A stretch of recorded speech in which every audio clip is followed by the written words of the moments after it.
Hello and welcome. I'm Leigh-Ann Gerrans and you're watching W News, broadcasting live from the Al Arabiya headquarters.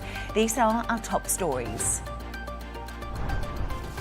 Gaza's health ministry says 27 Palestinians are killed by Israeli fire whilst waiting for aid. Giorgia Meloni prepares to welcome Emmanuel Macron to Rome for a so-called turning point summit. And German and Portuguese police begin a new search for missing British toddler Madeleine McCann.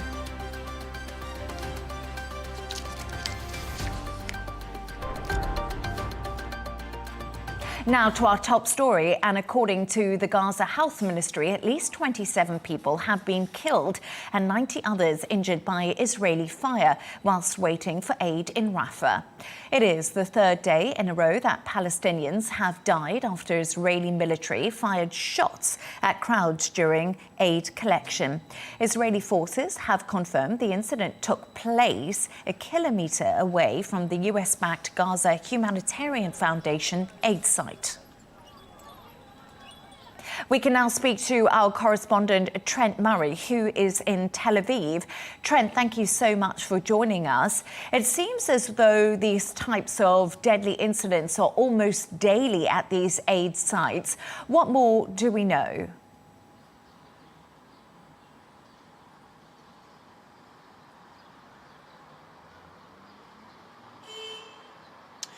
That's right, Leigh-Ann. I mean, we are getting, once again, conflicting reports out of Gaza surrounding this incident, but it certainly sounds like it has been a pretty serious incident by all accounts on the ground there. Now, we know, as you rightly say, this is the third day in a row that we are reporting similar stories of crowds of Palestinians being fired upon by IDF gunfire while they're collecting aid from these new distribution hubs being operated by the US-backed Gaza Humanitarian Foundation. While the Gaza Humanitarian Foundation is saying that the aid yesterday was delivered safely and without incident, the medical sources on the ground tell quite a different story. The International Red Cross is saying 184 patients required treatment after this incident at a field hospital. Of that number, 27 were pronounced dead on arrival, while another 35 required serious medical treatment. So right now, again, a huge amount of focus, international focus in particular, questioning why this is happening, why crowds of hungry people coming to collect their aid are being fired upon. As you said, the IDF is acknowledging that it did open fire in all of this, but we are still trying to get a little bit further detail surrounding that statement. Trent, what is Israel saying about the incident this morning? As you said, they have previously denied reports of gunfire aid sites in Gaza.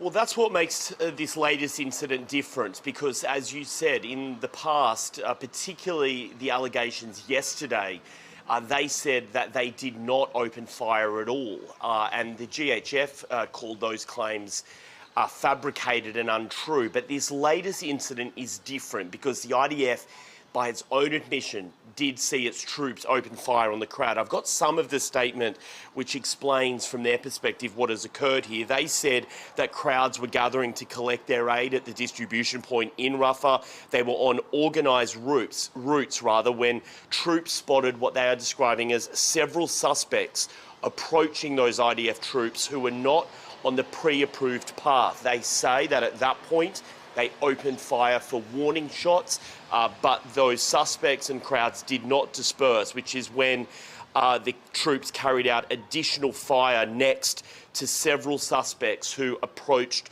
the forces. So that is an admission there that there was indeed gunfire unleashed from IDF troops on the ground towards Palestinians who were gathering. Certainly the videos from the scene suggest that there were at least hundreds of people in the vicinity when all of this occurred. The suspects that they're describing there, one would imagine they're referring to members of Hamas. They don't specifically say that, they just say suspects.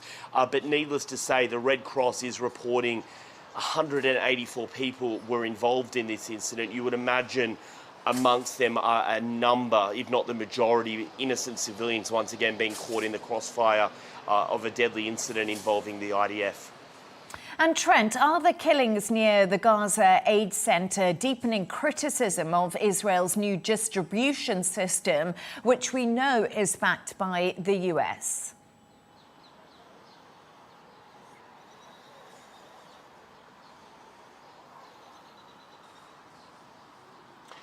Well, we know the UN and several of the other aid groups on the ground are refusing to cooperate with the GHF, the new US-backed group.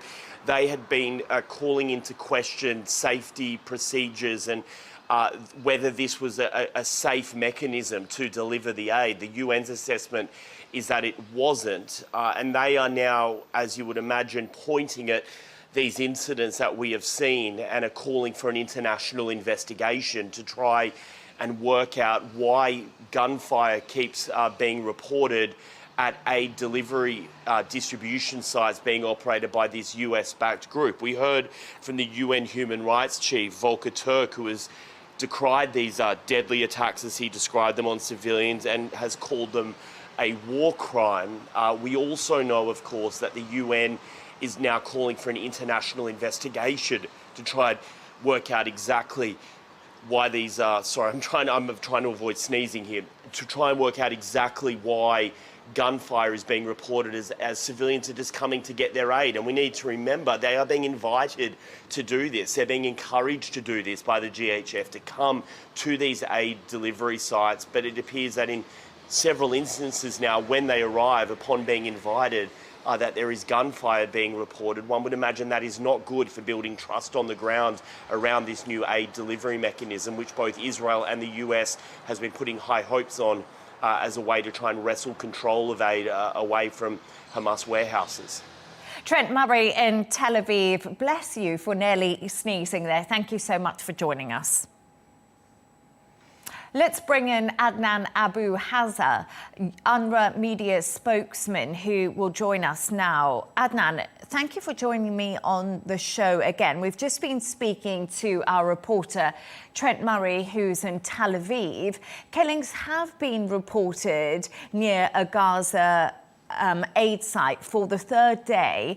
Why is this operation by the US-backed Gaza Humanitarian Foundation still in a state of chaos, and why are we still seeing bloodshed?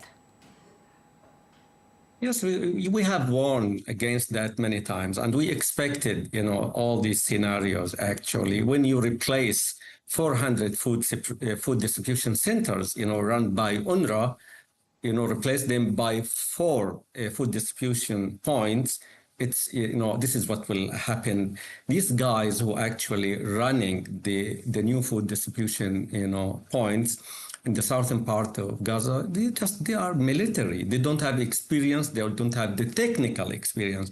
Actually, they didn't have the data. They don't have the information. They just, brought, food parcel, quantities of food parcels, throw them in the ground and telling the mass, come and pick up what had been, on the tables or in the ground.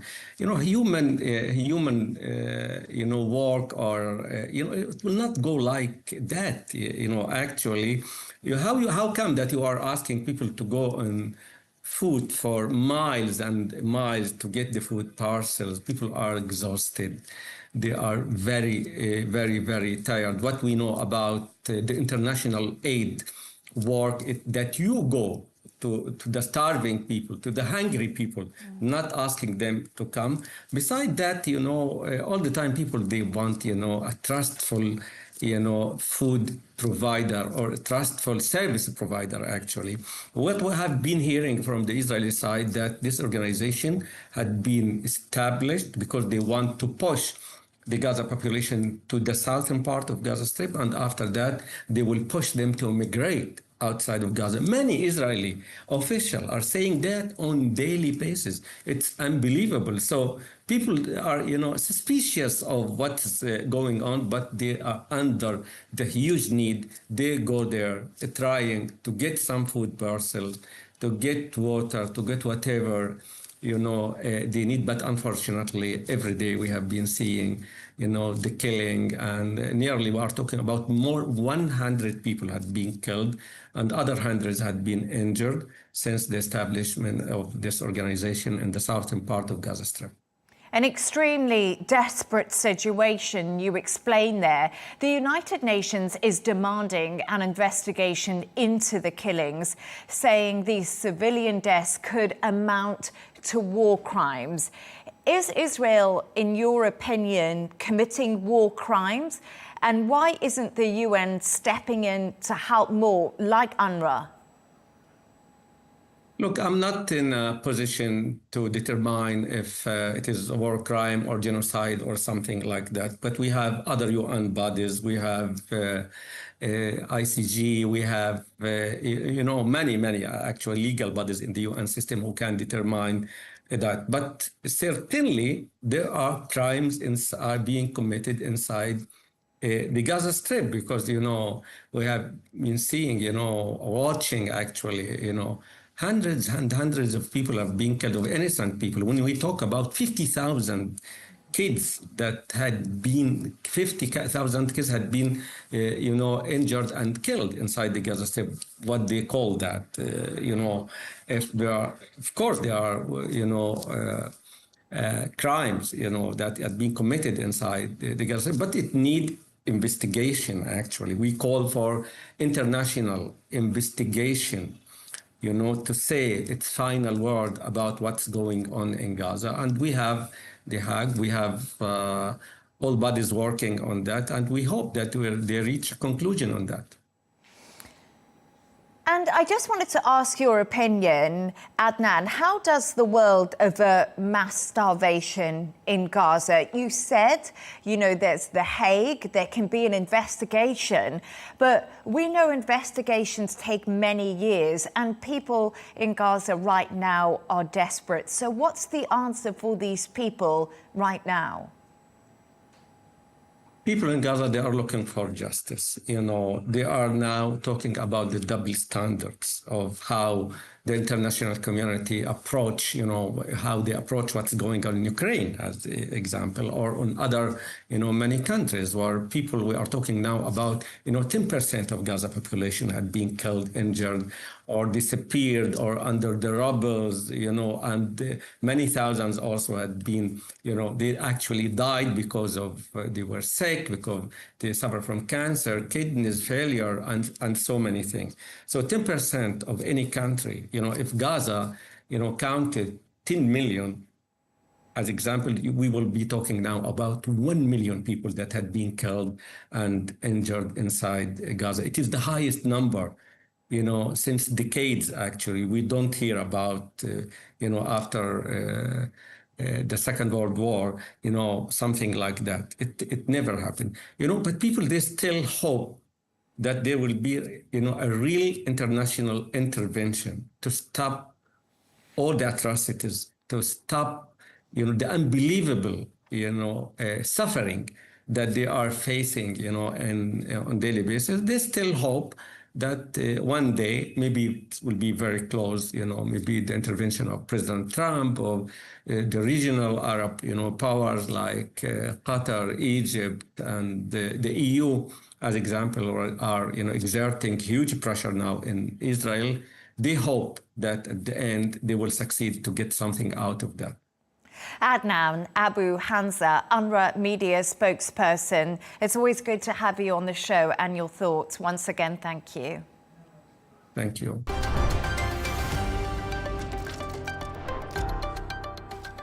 The USA talks between President Donald Trump and Chinese leader Xi Jinping to try and iron out simmering tensions are expected to take place this week.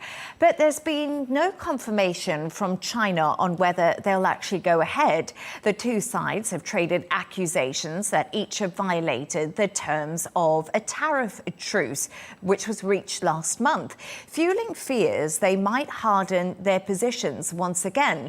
Patrick Falk reports.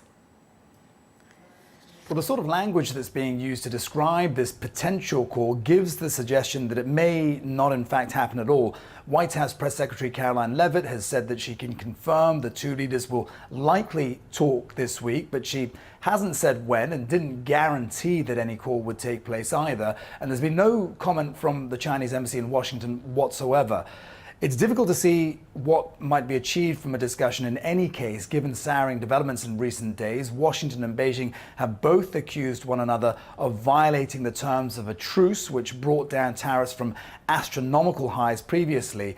The main sticking point for the US is critical minerals. Trump administration officials have been complaining that Beijing hasn't sped up exports needed for cutting-edge electronics. Beijing, meanwhile, has hit out at Washington for restrictions on engine parts and access to chip design software, as well as limits on chips sold to Huawei technologies. The crackdown on student visas, though, has really taken the friction to another level, though, arguably. There's been a lot of resentment over that, in particular in China. Now, some interesting thoughts on this from former acting White House Chief of Staff Mick Mulvaney. Speaking at a forum here in Singapore today, he said there is a fundamental disconnect in negotiation style of the two leaders, and that President Trump wants to talk at the very highest levels, whereas President Xi prefers to use key advisors to iron out issues before any direct engagement takes place. Mulvaney says any deal could hinge on the two overcoming these negotiating styles. He says he does not see them being able to pull off a deal the old-fashioned way, as he put it. So that could mean a whole lot of market uncertainty in the coming days and potentially a breakdown in the 90-day truce that had been put in place. Patrick Falk there in Singapore. Thank you so much.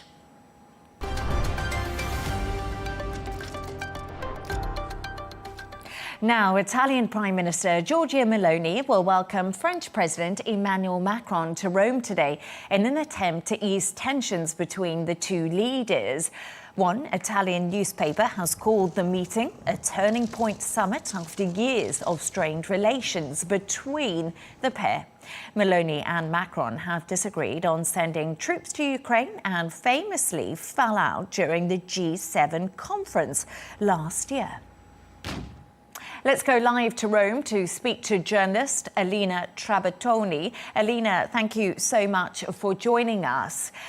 Is this meeting a proper coordination of visions between the two sides that actually seem quite far apart at the moment? Or is it just diplomatic damage control after months of widening positions? Well, it's a very good point. It does seem that there's going to be a lot of damage control going on, and the sides do seem very far apart for there to be a genuine reconciliation between the two sides. And I think the key point here is that both sides seem to be very intent on finding the lowest common denominator and, merging their views across this lowest common denominator in order to, set up a united front, because, of course, there's so much going on that Europe needs to draw together. Macron's coalition of the Willing initiative on the Ukraine has left Italy repeatedly sidelined, local experts say, and that's created visible friction. And there was a recent meeting in Albania, in Tirana, where Meloni was reportedly left out of key, crucial Ukraine discussions. So that's a bit of the background. But today, the hope is that some of these divisions will be papered over at least, or, some form of unity will be reached. But however, the fact that, according to government sources, there will be no joint press conference or public statements after the meeting, which is due to start now. It's actually started. It does seem to be a way of avoiding any further difficult moments or difficult questions. And can Macron and Meloni actually find common ground, especially on Ukraine? Italy doesn't want to send troops, but France is pushing for military guarantees. What more do we know?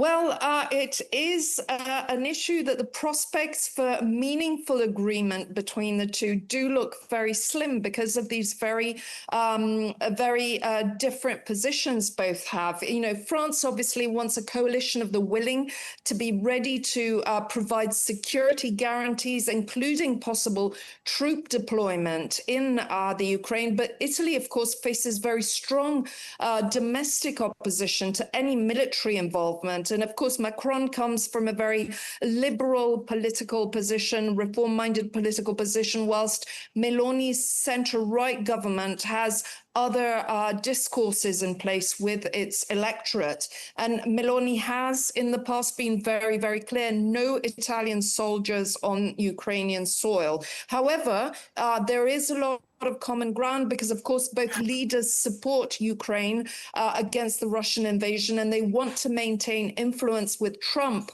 on any peace negotiations that take place.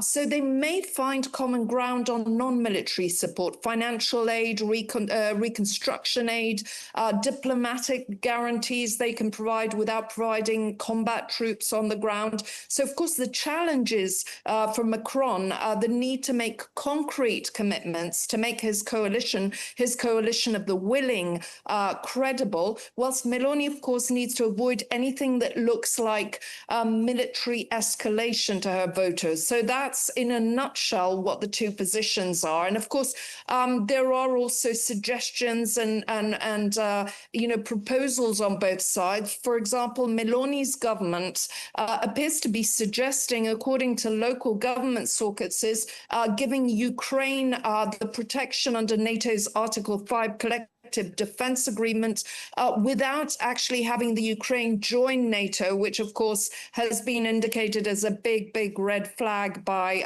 the Russian side. So this could be a way of providing security guarantees whilst bypassing both Russian and American opposition to full Ukrainian NATO membership, because of course the US has also stood out against this recently. And Alina, just a quick thought before I let you go. What's really at stake here when we look at this relationship between Macron and Meloni? Is it just repairing the relationship between the two nations, or is it really about reshaping Europe's response to Donald Trump and Putin? Because you've said to me that this really needs to be firmed up in many senses. Yes, absolutely. Well, you know, for a start, it definitely goes a lot further than personal relations between two heads of states. It talks to, you know, a European unity in the face of various crises that they're facing, that Europe is facing. And of course, both leaders are positioning for influence in a very Trump-dominated area where, you know, Europe itself, its unity is suffering and is actually fracturing in on some positions. And both France and Italy have limited fiscal space compared to Germany, for example, making them natural allies, making Italy and France natural allies on EU budget fights and industrial policy. But more critically, as mentioned earlier, they're competing to be Trump's preferred European interlocutor, speaker, you know, the channel of communication between Europe and the US. And Meloni believes that with her ideological proximity to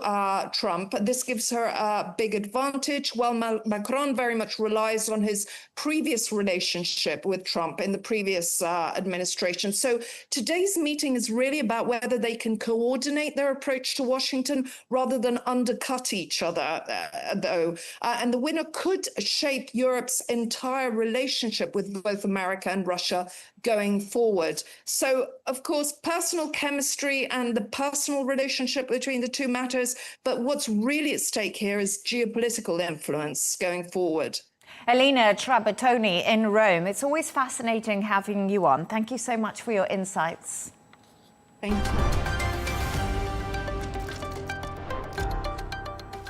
Now let's take a look at some of the other stories making the headlines today. Far-right Dutch leader Geert Wilders has withdrawn his party from government in a row over immigration. Wilders said his coalition partners were not willing to support his ideas on halting asylum migration. His exit comes months before the Netherlands holds elections and adds political uncertainty in the country. Ukraine has hit a road and rail bridge linking Russia and Crimea with underwater explosives. The blast has damaged the pillars of the Kerch Bridge, which was a flagship project for Russian President Vladimir Putin. Russian forces also used the bridge during their invasion of Ukraine in February 2022. Mohammed Salman, the main suspect in an attack on a pro-Israeli rally in Colorado, has made a brief appearance in court. He faces assault, hate crime, and the use of explosives charges. The judge left Salman's bond unchanged at $10 million, cash only. And a pet zebra remains on the loose after the animal broke free in Tennessee over the weekend. The county sheriff's office says the animal escaped its enclosure less than 24 hours after the owners brought it home.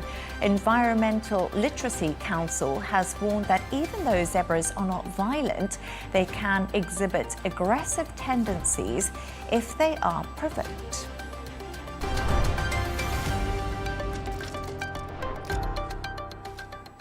A new police search for British toddler Madeleine McCann has begun in Portugal today.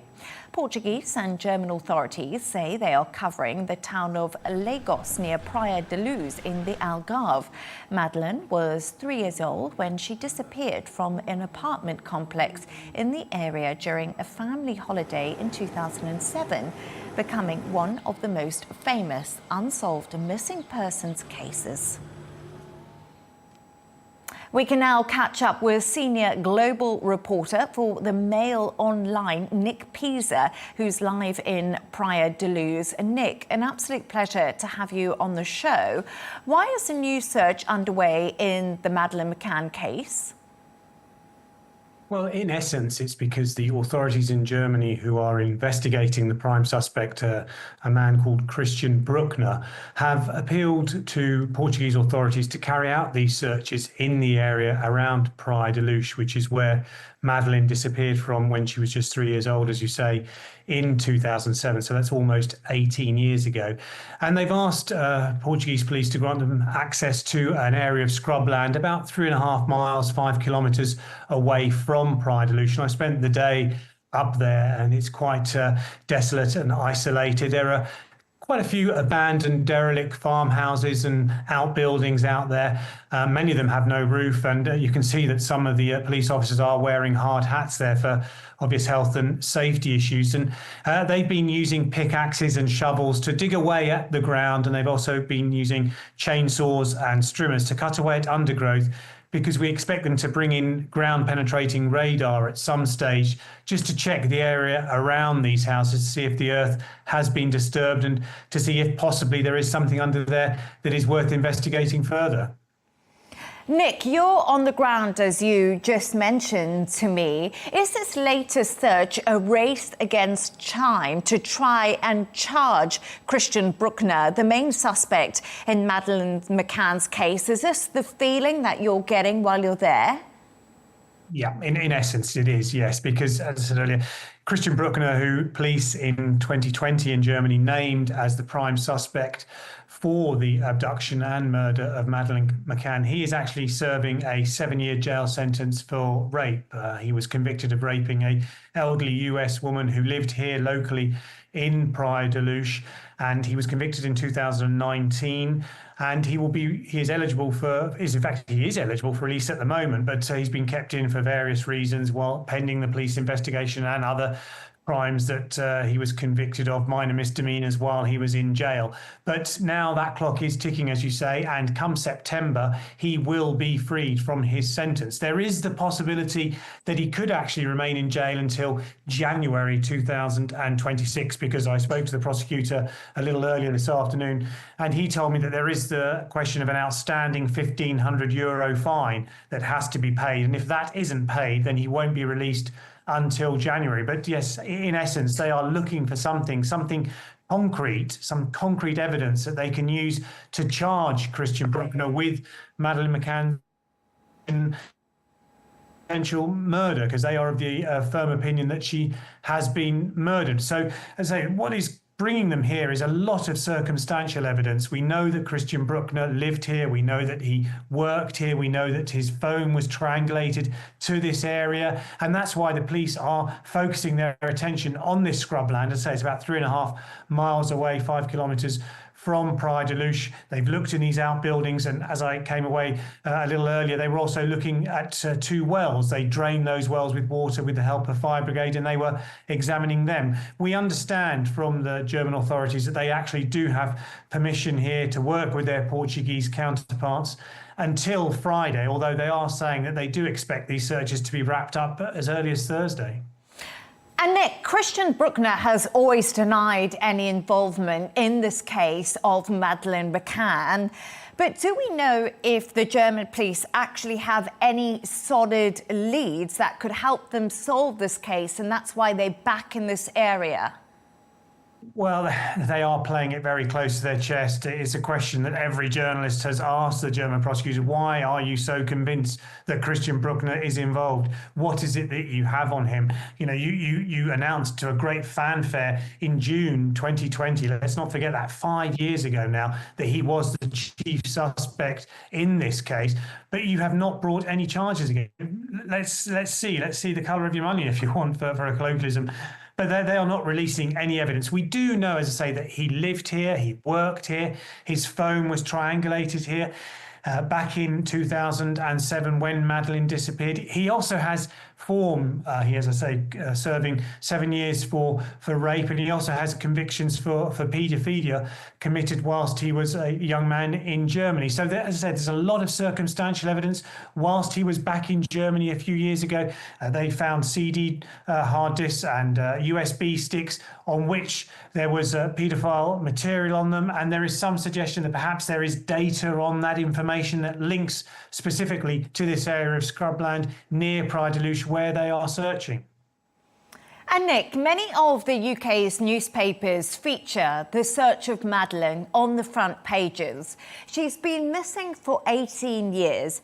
Thousands of children go missing on a daily basis. Why is there still so much public interest in this particular case?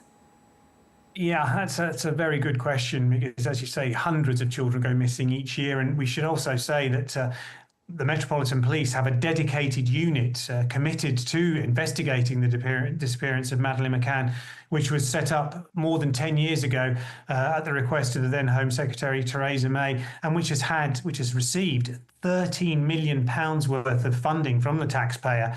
And questions are being asked about, why is this money being spent when, as you say, hundreds of other children go missing each year, and this amount of resources and time is not dedicated to them. But I suppose it's a story that has gripped the imagination of many people. I suppose many people think, by the grace of God go I, because let's just refresh the viewers. Madeleine was on holiday with her parents, Kate, in a holiday complex at Praia de Luz. They went out for dinner, and they were taking it in turns with friends to return and check on Madeleine, see that she was okay with her 2 siblings. And it's sometime in that period, that evening, there was a gap of time, and someone managed to get in there and take Madeleine away. And I say it's maybe something that parents across the world have thought, there, by the grace of God, go I. You've gone on holiday and you've nipped out for 5-10 minutes to maybe get something from the shops or from the bar, and you've left the children at home. And yeah, it's something that has gripped public attention. They just seem to be such a well-to-do couple. They're both very professional, and you can just see the desperation in their faces. A few about a month or so ago, they put an appeal on the Find Madeleine Facebook page, in which they said that she would never be forgotten and they would carry on searching. And you can just see that they just want some closure after 18 long years. But I have to say, whether it will come from these searches, I very much doubt it. Nick Pisa, senior global reporter for The Mail Online. It was really great to have you on and your insights. Thank you once again for joining us.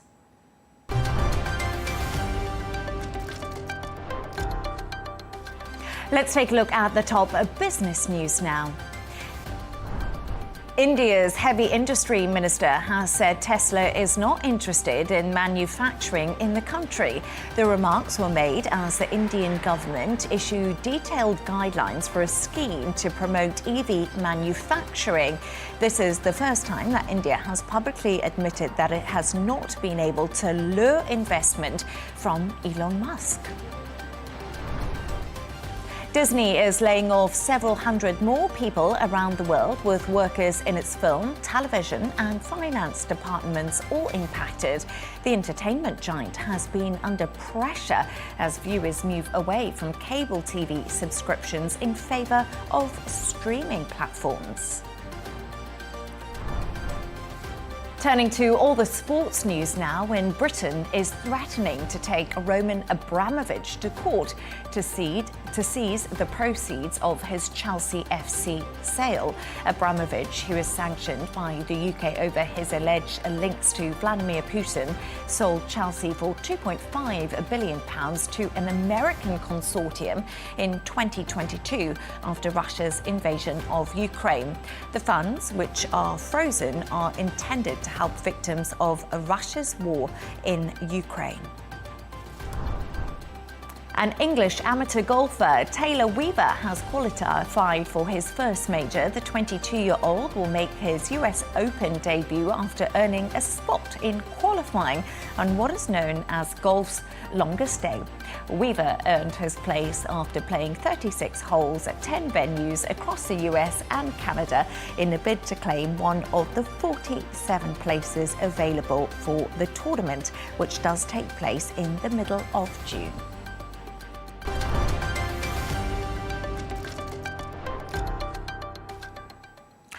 South Koreans went to the polls today to choose a successor for the impeached former President Yoon Suk-yeol. Voters are hoping that the snap of presidential elections mark a definitive end to the months-long saga. Exit polls are projecting a win for opposition candidate Lee Jae-myung. For more on this, I'm joined from Seoul by correspondent Yan Cam Broomby. Yan, great to have you on the show. So, South Korea's broadcasters are projecting the Liberal Party candidate Lee Jae-myung will win today's snap election. What more do we know? That's right. Well, we know that there's been a high turnout today, and we know that from these polls that were taking place just after the end of the voting a few hours ago, that his vote share hovers at around 50%, and that's quite high by South Korean standards, actually. We know that the campaign itself has mirrored the last 6 months of politics here in Korea, and by that I mean it's been a very chaotic, a very turbulent affair. This whole thing, of course, started by the imposition of martial law that was 6 months ago to this very day, when people around Seoul gathered right here where I'm standing to push back, to demonstrate against the military that had arrived to try and take away their democratic rights. And today, of course, they've really shown and they've really exercised those democratic rights in electing now the opposition party candidate from the Democratic Party, and that is, of course, Lee Jae-myung. The new leader is going to be facing challenges of healing a polarised society, as you say, and shielding the economy from US tariffs, and of course the threat of North Korea. What will Lee's priorities be? That's right. You've listed three things there, and those really are, I think, the big three things that he's going to be focusing on. Throughout the campaign trail, both of the main two candidates emphasized that economic growth was really going to be their number one priority. And one of the pathways to that was to be really enhancing and utilizing AI. That's something that South Korea is particularly known for and is particularly strong in. But of course, on top of that, I think this imposition of martial law really highlighted and exacerbated existing polarization and the contentions between different groups of people here within Korea. And because of that, we've seen political discourse become increasingly contentious. We've seen it become violent in some cases, with people storming buildings, protesters and counter-protesters are really engaging in these kinds of battles on the streets, mainly not physical ones, but of course it really has become a big issue here. And so bringing together the country is really going to be a big struggle. And then, of course, he's taking the presidency at a time of increased political instability on the international stage as well, with Donald Trump introducing tariffs on non-allies and allies such as Korea in the region alike. And of course, as you said, North Korea, the neighbor to the north, and China also poking and probing at Korea's maritime borders in recent months as well. All of these different things are things that he's going to have to deal with in the coming years.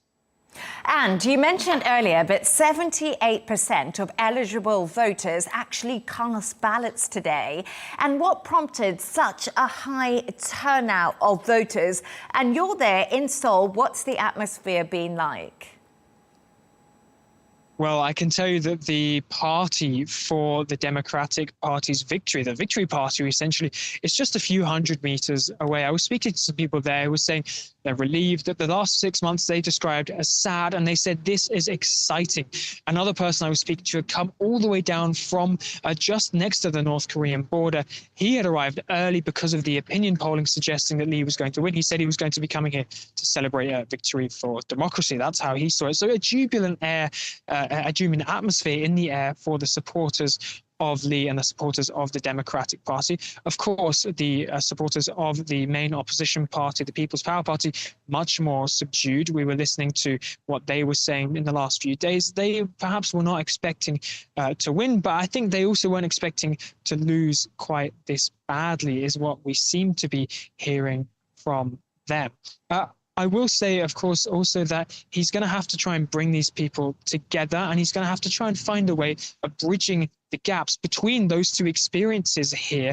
And turnout so high, perhaps because this really has felt like a big moment in the story of Korean democracy. Some people here, the younger generations, couldn't quite believe it when it first happened. They might remember hearing the stories from their parents who themselves fought to democratize Korea, who themselves had to live through martial law decades ago. And some of them were laughing at the time, thinking, how on earth can this be the Korea of now? And so that's perhaps why we've seen such a high turnout. People whose democratic rights were almost taken away from them now exercising those in large numbers.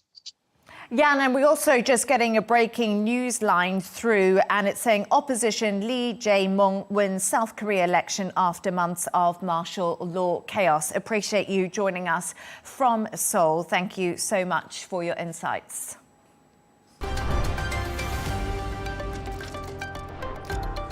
A reminder of our top stories.